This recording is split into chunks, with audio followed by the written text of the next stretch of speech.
un mensaje en esta noche y quería comenzar pensando en que esta es una oportunidad para que nosotros hablemos de Dios, pero al mismo tiempo surgen ateos que quieren sacar a Dios de la vida y surgen con algunos argumentos. Por ejemplo, hay uno que es el dilema del sufrimiento, que dice así: si Dios es bueno y quiere quitar el sufrimiento de los seres que ama, pero no puede hacerlo, entonces no es omnipotente. Y si puede hacerlo y no lo hace, entonces no es un Dios bueno. Este dilema que algunos ateos presentan queriendo confundir a los cristianos, en realidad tiene su respuesta. En la Biblia encontramos que nosotros no fuimos creados para sufrir. El sufrimiento surgió después. Porque claro, Dios no creó personas como si fuéramos robots. Él quería crear personas con libre albedrío, es decir, con la libertad de decidir, porque quería que le amemos de corazón, voluntariamente, no forzosamente, no porque no tengamos otro remedio. Por eso es importante, hace poco escuchaba de una persona que trabaja en una gran tienda de venta de juguetes, ¿no? Y a él lo entrenaron para atender las devoluciones de los que piden por garantía que se los cambie. Y él contaba que en Navidad se venden muchísimos juguetes y que el día siguiente, después de Navidad, hay cantidad de llamados de personas que exigen la devolución. Y entonces a él lo entrenaron con una serie de preguntas para ver si esa garantía era válida. La primera pregunta que él tenía que hacer era la siguiente: ¿esa falla que tiene ese juguete es una falla de fábrica o se produjo por el mal uso del mismo? Ahí está la cuestión. ¿Es una falla de fábrica o se produjo por el mal uso? La pregunta con respecto al sufrimiento tiene que ser así: ¿es una falla de fábrica? Es decir, ¿Dios nos creó mal, fallados? ¿O es consecuencia de que usamos mal la creación de Dios? Ahí está la cuestión. Porque, a ver, vamos a suponer que un día un hombre inventó un juego llamado fútbol, y entonces él prepara un campo, coloca 2 arcos, llama a unos amigos, les dice las reglas del juego, pone una pelota en medio y hace que jueguen. Y de pronto uno se enoja y le pega una patada al otro, y le quiebra una pierna y lo llevan al hospital. Esa persona ahí en el hospital puede demandar al que inventó el juego, diciendo: por tu culpa estoy acá. Pues claro que no. El creador del juego no es responsable de que alguien se haya enojado y le haya pegado una patada. Dios es el creador y Él colocó leyes, colocó reglas para que rijan la creación, y el hombre ha desobedecido esas reglas. Por eso el mundo en el que vivimos hoy no es el que Dios creó, sino es el que resultó de las consecuencias de haber violado las leyes de Dios. Y entonces estamos sufriendo en esas consecuencias. Y alguien dice: bueno, pero Dios no puede sacar la maldad del mundo para que no haya más sufrimiento. Sí, pero para sacar la maldad nos tiene que sacar a todos nosotros. Tiene que sacar a todos los hombres, porque la maldad está en nuestro corazón. Y para sacar la maldad tiene que sacar a los seres humanos. Y entonces el mundo no tendría más sufrimiento, pero tampoco tendría seres humanos. Es sacar la maldad de nuestro corazón. Y este es un proceso mucho más difícil. La Biblia trata el tema del sufrimiento, pero no da respuestas. Pero sí da consuelo. El libro de Job es un libro de un hombre que fue quien más sufrió quizás en toda la Biblia. Ustedes saben, él perdió todo, todos sus bienes, toda su riqueza, hasta todos sus hijos murieron. todo perdió. Y hasta para colmo una enfermedad terrible, le hacía la vida insoportable. En el libro de Job encontramos 300 preguntas. ¿Escucharon bien? 300 preguntas. 20 veces Job pregunta a Dios por qué. Y no hay respuestas. Dios no ofrece respuestas, no porque no sepa, sino porque no estamos preparados para recibirlas. Es como si un niño, ¿no?, toca un enchufe, le da electricidad, ¿no?, y él dice, papá, papá, ¿por qué me duele todo? Y el papá, aunque fuera un genio en electricidad y supiera dar todas las respuestas, no podría explicárselas a un niño de 1 año y medio, 2 años, no está capacitado para entender.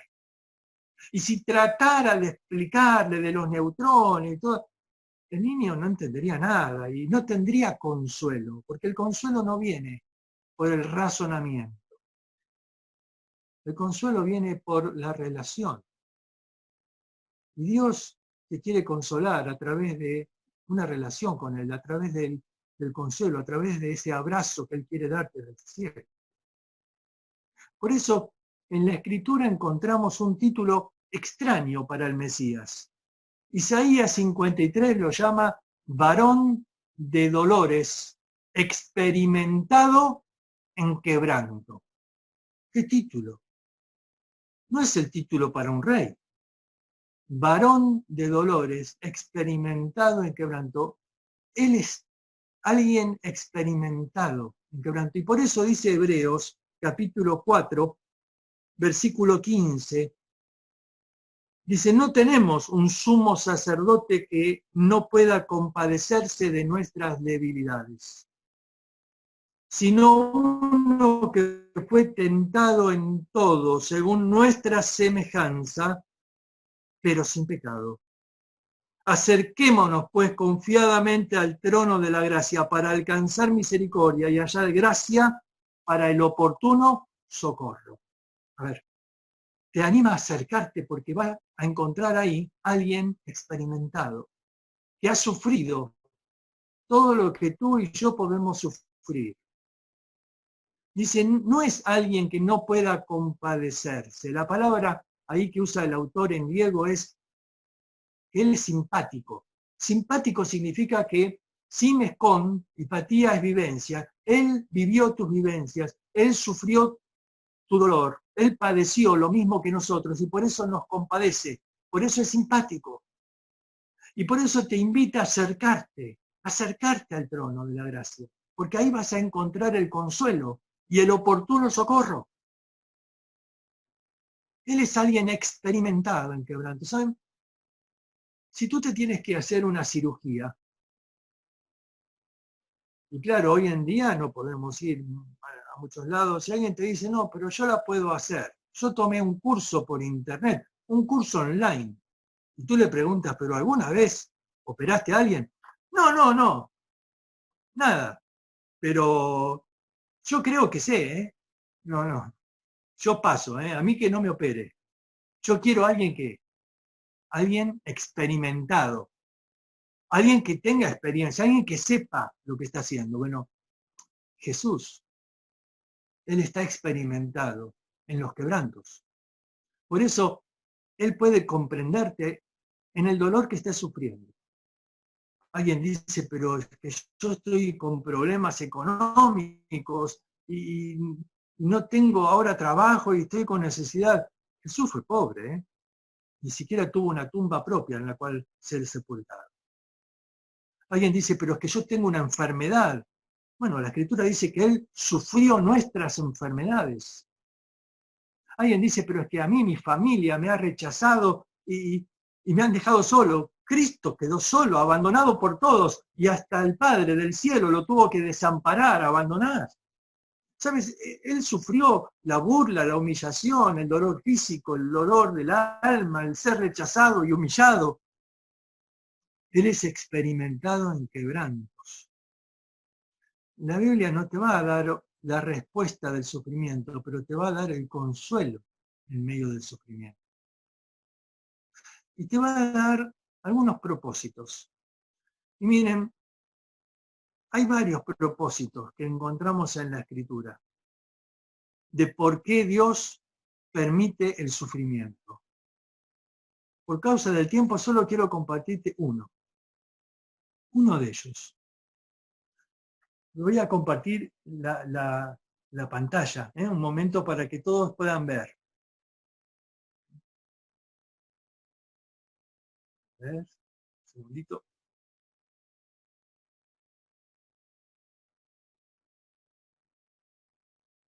Estamos. La Biblia dice en Romanos, capítulo 3, versículo 11, no hay quien busque a Dios. No hay quien busque a Dios. Sin embargo, en Oseas, capítulo 5, dice, versículo 15, en su angustia me buscarán. En su angustia me buscarán. Como el hombre no busca a Dios de su propia naturaleza. Porque claro, el hombre está muy ocupado queriendo hacer su vida y deja a Dios a un lado. Él dice, no tengo tiempo para Dios.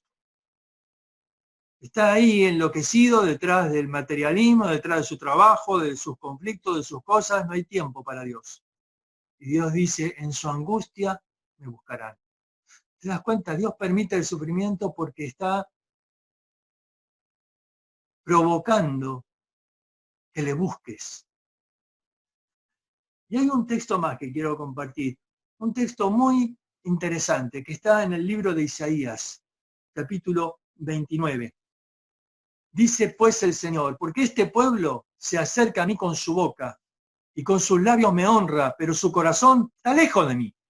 Y su temor de mí no es más que un mandamiento de hombres que les ha sido enseñado. Y dice entonces, por tanto, he aquí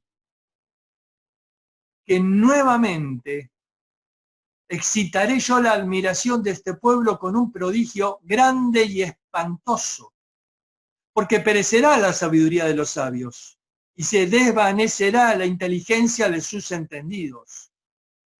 ¿Se dan cuenta? Aquí Dios dice, este pueblo me honra de labios nada más, es decir, no es una adoración genuina, hay hipocresía. De la boca para afuera, sí, todos dicen que creen en un Dios, pero dice su corazón está lejos de mí. Y entonces dice acá Dios, yo nuevamente excitaré la admiración de este pueblo con un prodigio grande y espantoso. A ver, esta expresión, excitaré la admiración. Lo podríamos decir con otras palabras, llamaré su atención. Llamaré la atención de este pueblo con un prodigio grande y espantoso. Dios nos llama la atención en la vida porque a veces vivimos una vida de religiosidad. Y Dios está ahí, sí, presente, pero lejos de nuestro corazón. Y Dios de pronto permite el sufrimiento en la vida porque es una manera de sacudirnos, de llamar nuestra atención. Podríamos decir así, que Dios nos está provocando. Nos está provocando. Miren, escuché una historia que quizás nos puede ilustrar esto. Resulta que un matrimonio tenía un hijo con una enfermedad que lo estaba dejando paralítico. Y de pronto los médicos decían que no había vuelta atrás. Y un médico dijo, quizás si quieren pueden probar algo, colocar unos aparatos en la pierna de su hijo que va a estimular los nervios y quizás pueda haber una reacción positiva, pero la verdad es que es muy difícil porque si un día se vuelven atrás, todo el tratamiento se vuelve inútil. Y él va a llorar en la noche y va a gritar que se los quiten, pero si ustedes quieren que funcione, tienen que dejarlo.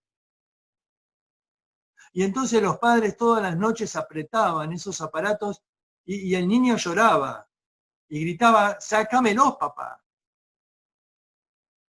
Y a veces el papá aflojaba o la mamá, pero uno al otro se contenían diciendo, no, es por su bien, es por su bien. Y el niño que cuenta la historia creció y dice Hoy soy jugador de hockey gracias a que un día mis padres entendieron que el dolor era necesario.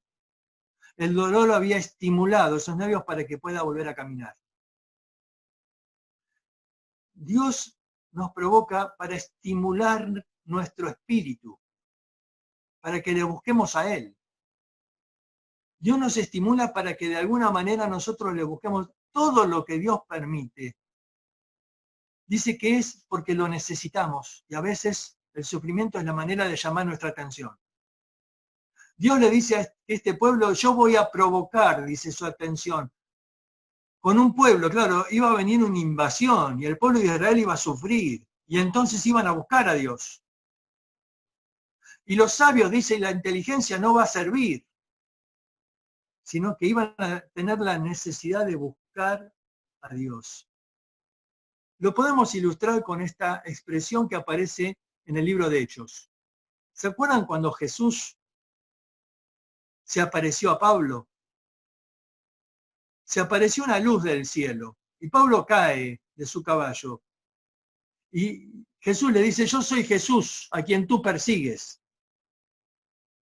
Inmediatamente Jesús no le dice un versículo de la Biblia. Es interesante, le dice un dicho, un refrán de la época.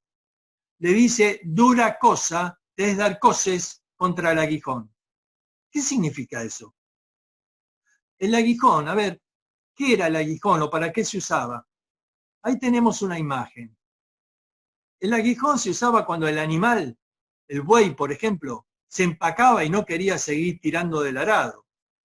Y entonces con un palo largo que tenía en la punta un aguijón, se lo pinchaba al buey. Eso era provocarlo para que siga caminando y siga entonces siendo útil. Pero claro, el buey podía reaccionar, podía enojarse y podía pegar patadas. Entonces hacían algo. Colocaban un aguijón en el arado para que si el buey pegaba patadas hacia atrás, se lastime. Y entonces deje de pegar patadas, porque claro, la patada de un buey podía romper el arado o podría romper la carreta. Entonces colocaban ese aguijón ahí para que si se pincha, bueno, va a dejar de tirar patadas. Y Jesús le dice a Pablo, dura cosa te es dar coces, patadas contra el aguijón, te vas a lastimar vos mismo. Lo que está diciendo es esto, que lo importante es cómo reaccionamos ante la provocación de Dios. ¿Cómo reaccionamos? Es decir, vino el sufrimiento a tu vida, ¿cómo reaccionas? Si te rebelas contra Dios, si te enojas contra Dios, bueno, es como pegar patadas contra el aguijón. Porque estarías rechazando al único que te puede aliviar el dolor, al único que te puede consolar, al único que te puede ayudar. Si te enojas contra Dios, entonces lo único que estás haciendo es pegando patadas contra el aguijón. Por eso dice la Escritura que si oyes hoy su voz, no endurezcas el corazón. No endurezcas el corazón, dice, como en la provocación. Ahí está la palabra, ¿ves? En la provocación. Cuando el pueblo de Israel estaba en el desierto, ellos se endurecieron contra Dios. La palabra ahí que aparece en Hebreos 3 para endurecer es la palabra esclerosis. Esclerosis es un término que conocemos porque sí, seguramente habrás escuchado de alguien que tiene arterioesclerosis o lo peor, esclerosis múltiple o cardioesclerosis, esclerosis del corazón, endurecimiento del corazón. Y este es un proceso lento, en el cual las arterias se van engrosando o endureciendo. Es un proceso que quizás uno no se da cuenta hasta que empieza a notar los síntomas. Qué peligro es que nos vayamos endureciendo ante la voz de Dios. Y que de pronto voy perdiendo la sensibilidad. Ya no me duele como antes, cuando Dios me llama la atención. Es un problema porque cuando me endurezco, entonces significa que estoy necesitando urgentemente de ir a terapia y algunos a terapia intensiva, ¿no?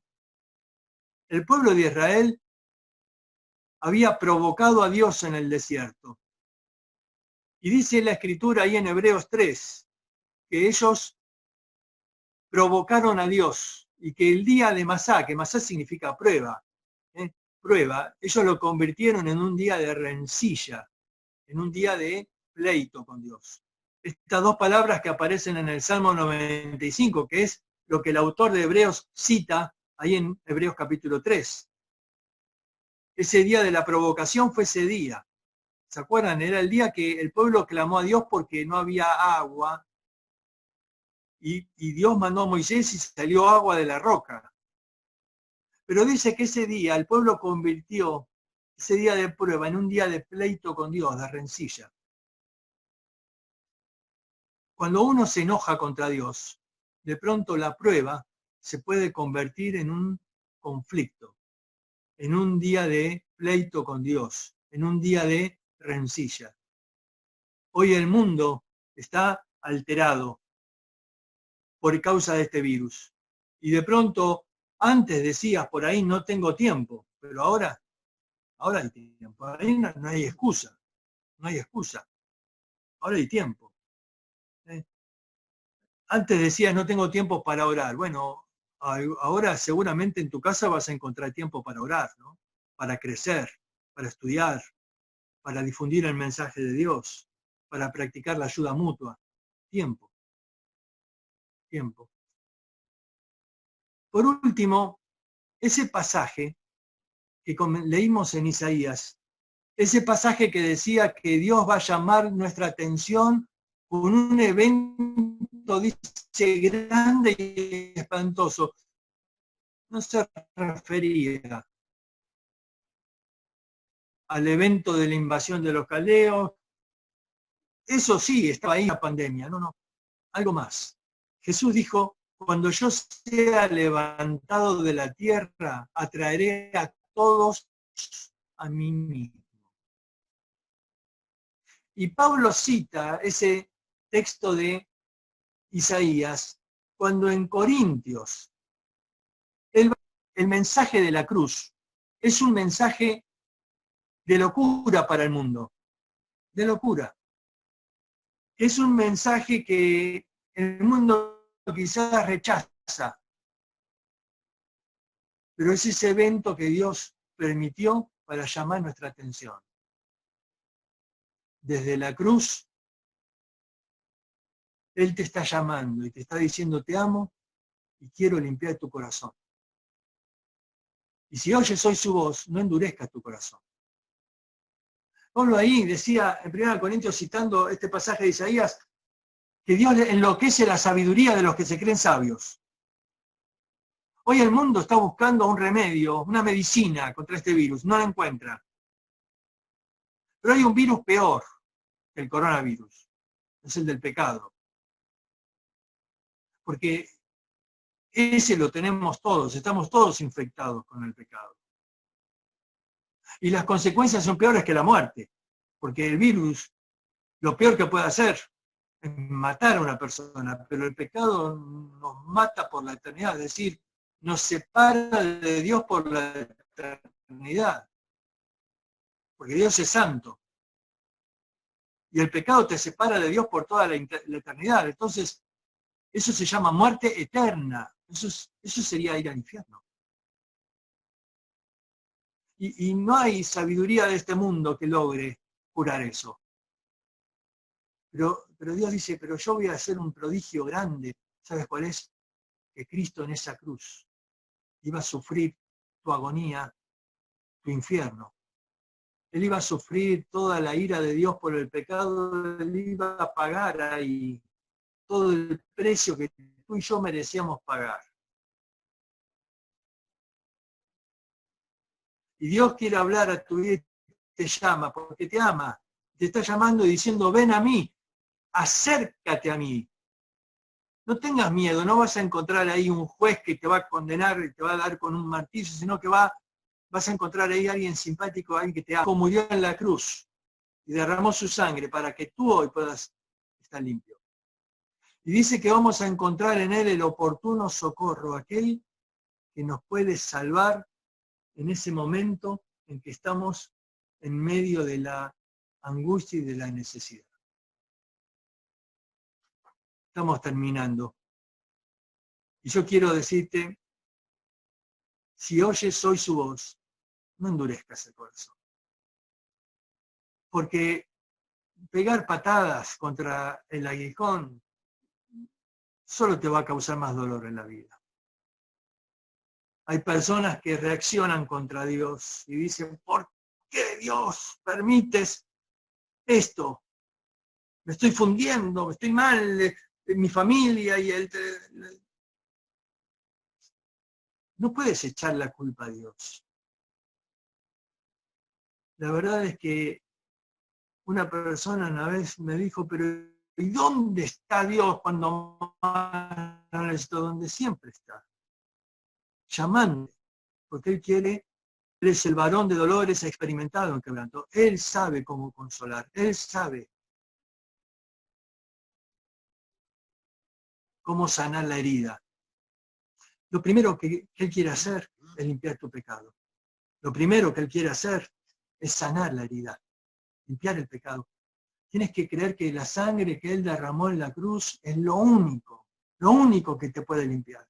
Y tienes que decirle hoy, Dios, yo te pido perdón, yo sé que he pecado, pero hoy quiero que Cristo me limpie. Hoy creo que Él murió por mí en esa cruz. Y creo que Él resucitó y que hoy está vivo. Y que hoy puede ayudarme. Hoy puede darme esa mano. Mira, Pedro se estaba hundiendo ahí en las olas. Y él dijo solamente 2 palabras. Señor, sálvame. Listo. Ahí estaba la mano de Cristo listo para sacarlo del agua. Y si hoy clamas a Dios, como Pedro, tú dices, no sé mucho que pedir. No hay mucho que decir. Señor, sálvame. Eso es admitir que te estás hundiendo. Eso es admitir que tu pecado te lleva al infierno. Es decir, Señor, sálvame. Tú eres el único que puede salvarme. Por eso yo creo que Cristo en esa cruz estaba muriendo por mi culpa, estaba pagando mi pecado.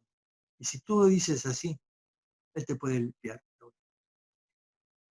Y quizás tú dices, pero yo ya soy un hijo de Dios. Entonces tienes que entender que Dios te está dando una oportunidad de dar este mensaje a muchos. ¿Por qué? Porque hace un par de meses atrás, quizás querías hablarle a alguien de Dios y te decía, no me vengas con eso, no tengo tiempo, estoy ocupado en muchas cosas. Te aseguro que hoy el mundo reacciona diferente. Hoy el mundo reacciona diferente. Hoy hay muchos que estaban sacando a Dios de la vida y que hoy están necesitando escuchar un mensaje de esperanza. Por eso la iglesia tiene que tomar conciencia que hoy no nos podemos quedar callados. Hoy es tiempo de comunicar el mensaje de salvación más que nunca. Y tú dices, pero no puedo salir de mi casa, pero podemos comunicar el mensaje a través de estos medios, a través de tu celular, a través de como sea. Puedes mostrar el amor de Cristo, ayudando a otros que están en mayor necesidad. Y puedes llevar una palabra de esperanza. Hoy es tiempo de que haya llegado al corazón. Y espero que Dios dé su bendición y que el Espíritu Santo tome estos medios y tome su palabra y pueda llevar a tu vida lo que necesitas. En mi oración, que Dios bendiga tu vida a través de su palabra. Que Dios le bendiga mucho.